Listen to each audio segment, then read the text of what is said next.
¿Qué tal? Como dije, en este video vamos a tratar de no llevar el problema a un problema que ya sabemos, que ya conozcamos pensando de inicio, sino más bien vamos a decir como, pues, ¿cómo le hicimos para resolver el problema de ecuaciones diferenciales con condiciones iniciales?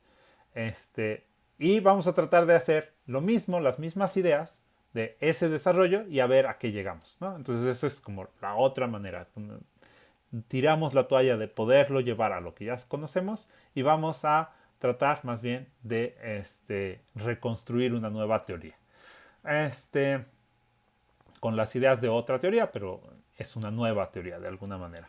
Ahora, aquí, ¿por qué nos interesaría hacer esto? La primera razón es que el método del disparo, como dijimos, ya se ve difícil pasarlo a un sistema no lineal antes, ¿no? Entonces, si todo esto funcionaba muy bien para un sistema lineal. Va a haber formas en las que podemos escapar de esto y de hecho es una manera muy bonita, para mi gusto, pero es poco robusto el problema. ¿Qué significa poco robusto? Que nos va a arrojar errores más frecuentemente y que no vamos a poder resolver. Y el otro problema que tiene el método del disparo es que es muy difícil generalizarlo a más dimensiones. Mientras que lo que vamos a ver aquí es muy fácil generalizarlo a más dimensiones. Entonces vamos a tratar de pasar a una nueva teoría de cómo resolver esta clase de problemas de condiciones a la frontera con este tipo de fronteras muy sencillas en una dimensión. Y después vemos cómo pasar a problemas a dos o más dimensiones y van a ver que es casi trivial.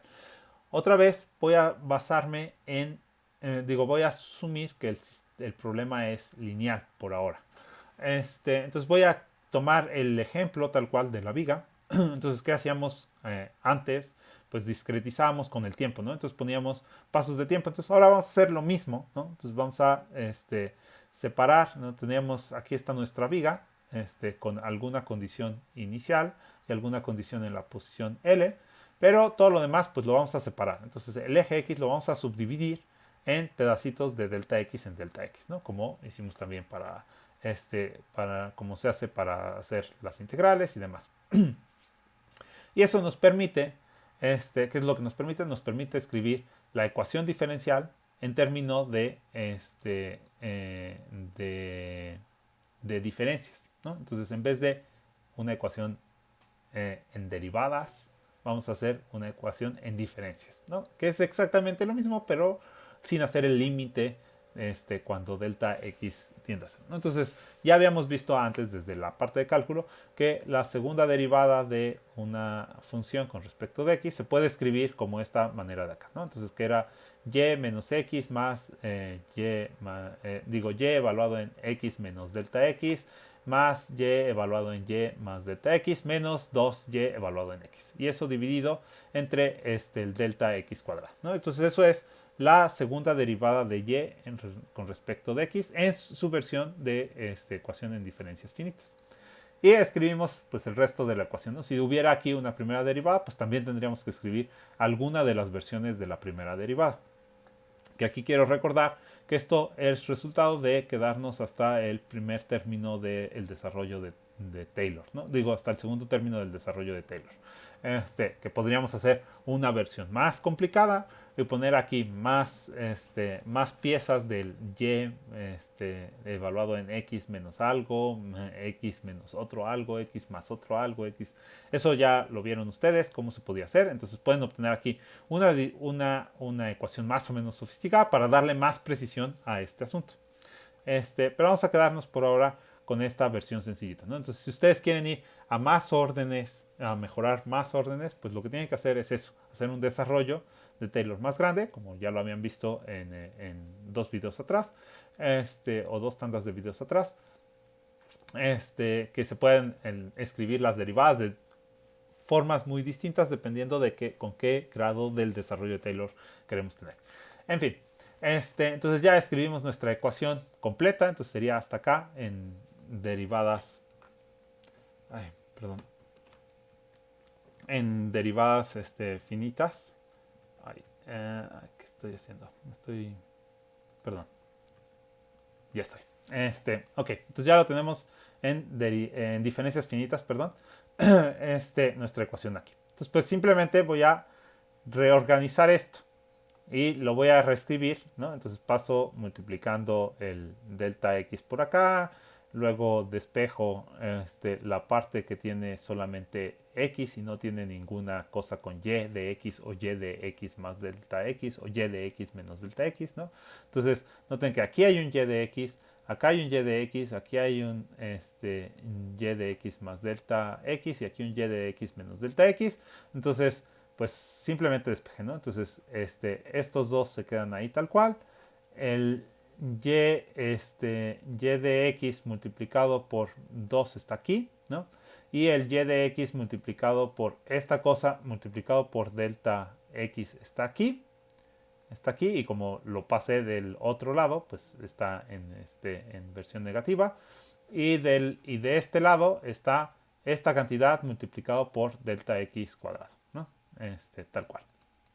Entonces ya tenemos aquí una ecuación que tiene las x ahora no son variables en realidad. Los que son variables son estas cantidades. Las y evaluadas en x menos delta x, y más delta x y el y evaluado en x, que son todos estos, ¿no? Entonces aquí sería el primero de esos elementos, el segundo de esos elementos, tercero de esos elementos y así sucesivamente. Entonces, de hecho, para cada una de estos segmentos que puse aquí, exceptuando los dos extremos que están fijos, vamos a tener una ecuación lineal que tiene como variables estas cantidades, ¿no? Entonces, para que se entienda mejor, eso lo voy a cambiar, esta ecuación de aquí, como y menos 1 y y más 1, donde el y pues simplemente es, o sea, yo puedo escribir cada uno de los elementos, entonces si comienzo aquí, digamos, fuera el 0, entonces este sería el delta x, el 2 delta x, 3 delta x, 4 delta x, hasta llegar hasta el n minúsculo delta x, que simplemente n minúscula delta x, pues es L, ¿no? Entonces, como dije, esos dos no son necesarios. Pero yo puedo escribir para cada uno de estos una ecuación. Una ecuación lineal, en el fondo, ¿no? Entonces, ¿cuáles son mis variables ahora? En realidad son las y's, ¿ok?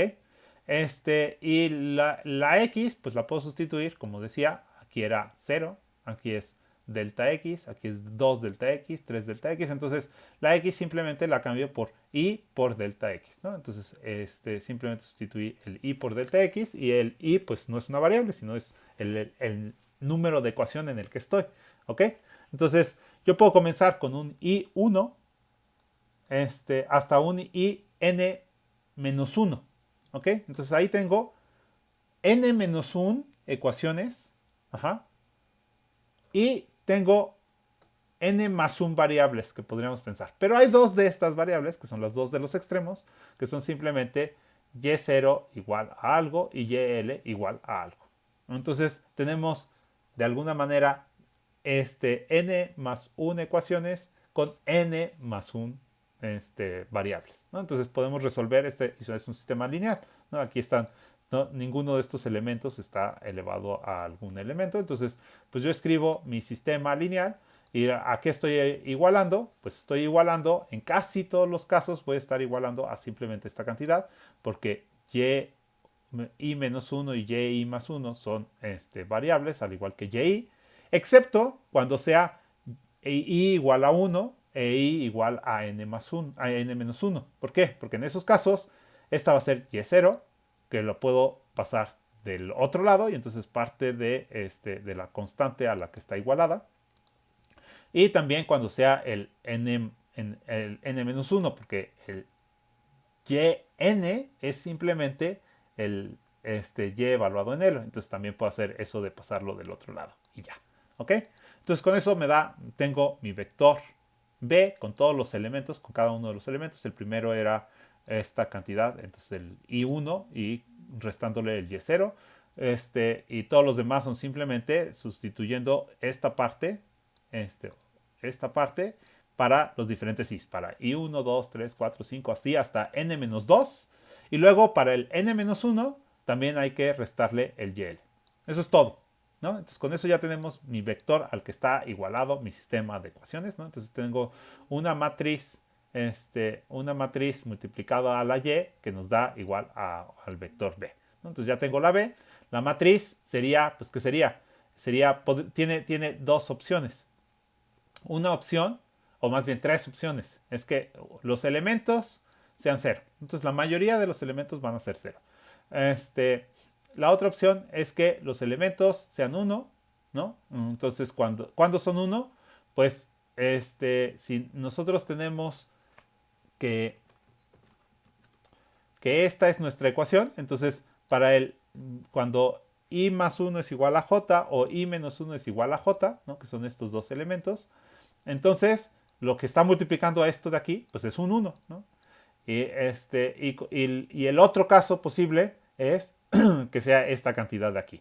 Y eso va a ser cuando i y j son iguales, ¿no? Entonces, nuestra matriz es esa. Ya tenemos todos los elementos de nuestra matriz. Ya tenemos todos los elementos de aquí. Entonces, pues simplemente hay que resolver este sistema.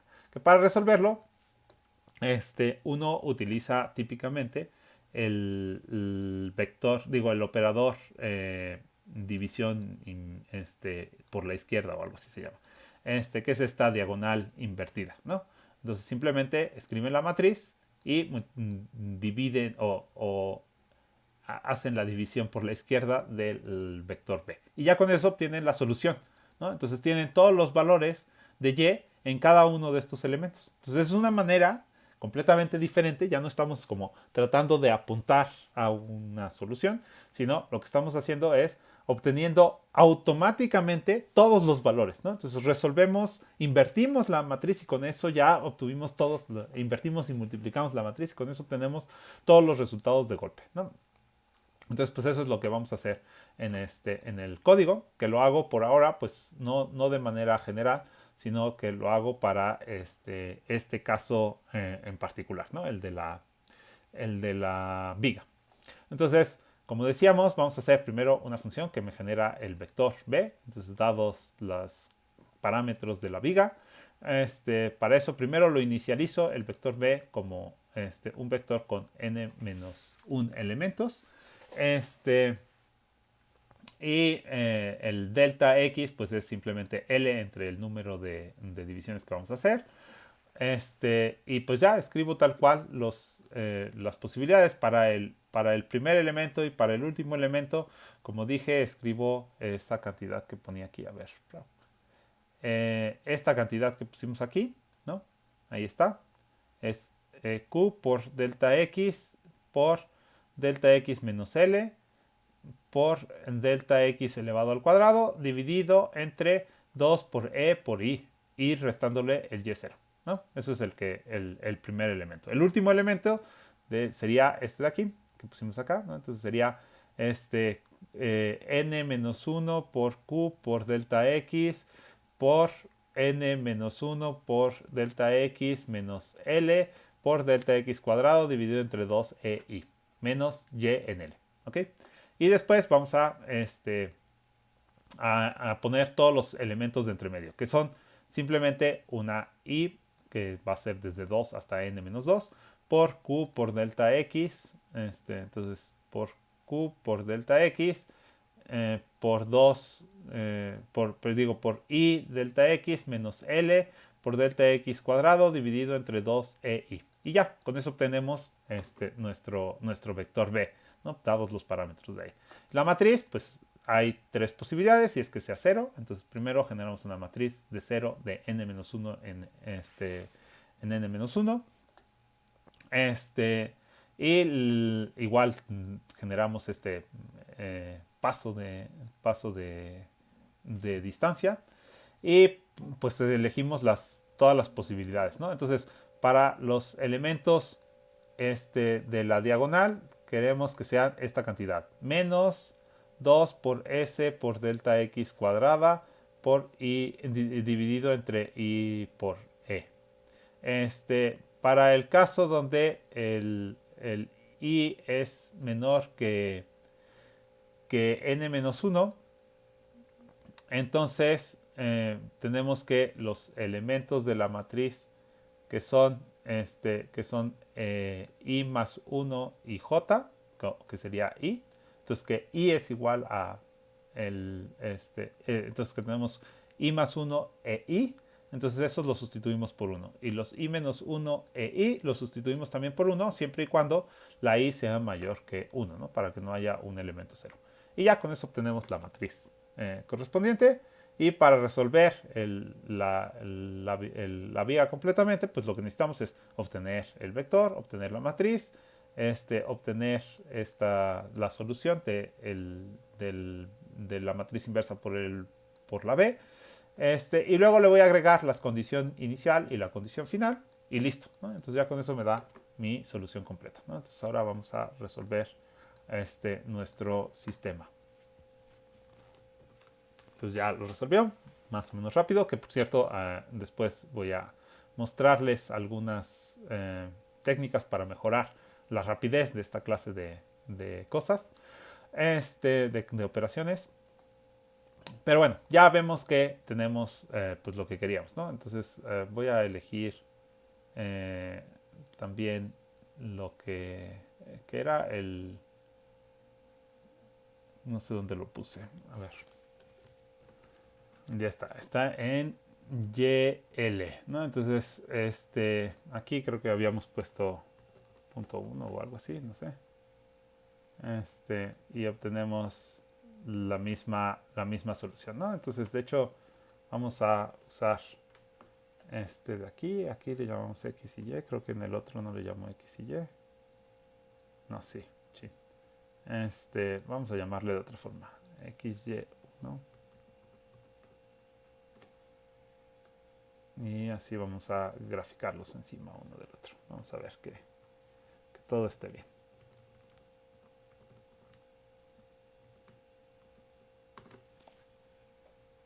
Por alguna razón algo hice mal.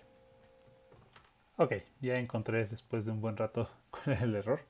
El error estaba en que no había puesto aquí, entonces ya puse aquí no había puesto 2, había dejado como un 1 por error antes, entonces ya lo puse aquí, copié la solución aquí y ya vemos que se parece mucho, aunque no es exactamente igual.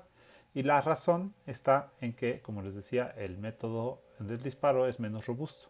Porque aquí, si recuerdan, pusimos esta parte de la derivada de a igual a la derivada de y igual a en a evaluado igual a 1. Y en principio no lo utilizamos, o sea, resolvemos y nos da lo mismo en principio cuál es la derivada, pero esa derivada de hecho va afectando la calidad de nuestra solución. Entonces, por supuesto, para una sola solución, para la solución de y, está más o menos bien, pero cuando ya hacemos la combinación lineal, de hecho hay un error ahí porque no nos estamos preocupando. Aquí no nos estamos... recuerden que todos estos métodos que no son simplácticos, pues en el fondo van acumulando ahí un error que termina generando un aumento o reducción muy grande en la altura, y que en realidad no estábamos considerando. Entonces fíjense, ahora si yo cambio y le pongo aquí en vez de 1, 100, que en principio pues, podía ser cualquier pendiente, ¿no? Entonces me va a dar una gráfica ligeramente distinta, casi no se distingue aquí, pero se va a distinguir en esta de acá. Entonces ahora sí ya coincide. Pues resulta que con una pendiente mucho más grande obtenía un valor real, un valor más aproximado a la solución, más rápidamente, ¿no? Se acercaba más rápidamente a la solución. Entonces, bueno, eso es solo como un comentario, no es, en principio no debería de depender de esta parte, pero depende porque por cómo va acumulando el error nuestro sistema, ¿no? Entonces aquí estamos acumulando de una manera el error que no lo estábamos acumulando en el otro caso, ¿no? Entonces, pues eso nos genera esa diferencia que se veía al principio. Entonces, aunque de hecho el método de Runge-Kutta 4 debería de ser más preciso que este método que es de alguna forma como de orden 1 en vez de orden 4, como el de Runge-Kutta, pues estamos obteniendo una mejor solución para este caso, justo porque es más robusto el problema, porque lo estamos resolviendo todo al mismo tiempo y no depende de justo el anterior, ¿no? Entonces la solución de cada uno de los elementos no depende de justamente el anterior y del anterior y que se vaya acumulando el error hasta ciertas regiones, ¿no? Entonces, bueno, eso simplemente como comentario es un problema el método del disparo por la falta de robustez que este método de diferencias finitas, le llamamos así, de diferencias finitas, no tiene, ¿no? Entonces es más robusto, más elegante de alguna manera. Ok, aquí termina. En el siguiente video ya vamos a ver ecuaciones diferenciales parciales de verdad. Espero que les guste.